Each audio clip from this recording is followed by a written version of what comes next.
देखो बहन, मैं तो कोई भी बात मुंह पर समझाती हूँ, अब लोगों को सच बात भी चुभ जाती है, तो मैं क्या कर सकती हूँ। अनीता सबके बीच अपनी देवरानी नेहा को सुनाते हुए कहती है। नेहा बोली, सही कहा जेठानी जी, पर समझाने और बेइज्जती करने में अंतर होता है। ऐसी सच्चाई का क्या फायदा जो दूसरों को सबके सामने दुखी कर दे। अनीता सबके सामने नेहा का हाथ पकड़कर किनारे ले गई और बोली, तुम्हें समझ में नहीं आ रहा है कि मैं तुम्हारी जेठानी हूँ। नेहा बोली, सही कहा, आप मेरी जेठानी हैं, तो मेरी सास बनने की कोशिश मत कीजिए।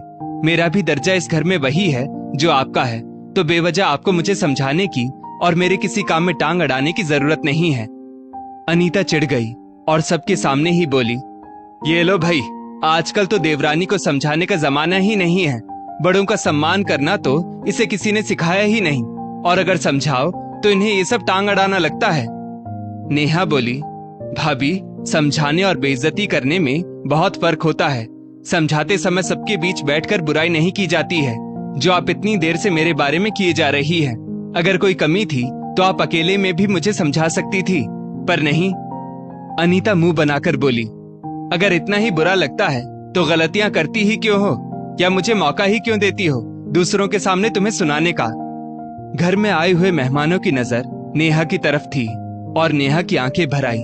तभी नेहा की बुआ सास प्रमिला जी बोली, बड़ी बहू, अब चुप भी करो, कब से देख रही हूँ तुम बोले जा रही हो। घर में रिश्तेदार मौजूद हैं और तुम दोनों, और अगर तुम छोटी बहू की काम में मदद नहीं कर सकती हो तो क्लेश तो मत करो। अनीता चुप हो गई और नेहा चुपचाप वहां से रोते हुए चली गई।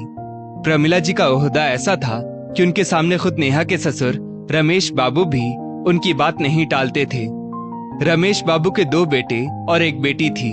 बड़ा बेटा रॉबिन और छोटा मानव दोनों अच्छी नौकरी पर कार्यरत थे और बेटी कुमुद की आज सगाई थी। बेटों की शादी के समय उनकी माँ थी, पर पिछले साल उनका देहांत हो गया। ऐसे में प्रमिला बुआ अपना फर्ज निभाने आ गई थी, क्योंकि वो अपनी सभी जिम्मेदारियों से मुक्त जो हो चुकी थी।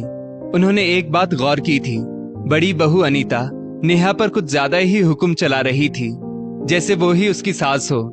अनीता शुरू से ही कामचोर और मुंहफट थी, पर आज तक वो सास के डर से चुप रहती थी। पर अब तो वो आजाद थी, और आए गए लोग जब ये कह देते कि अब तुम घर की बड़ी हो तो अब सब कुछ तुम्हें ही संभालना है, फिर तो उसके पैर जमीन पर नहीं रहते थे। अब नेहा छोटी बहू थी तो रमेश बाबू भी घर के कामों के लिए उसे ही आवाज देते, लेकिन पैसे और घर के राशन वगैरह के लिए अनीता को आवाज देते। बस यही सब देखकर अनीता खुद को घर की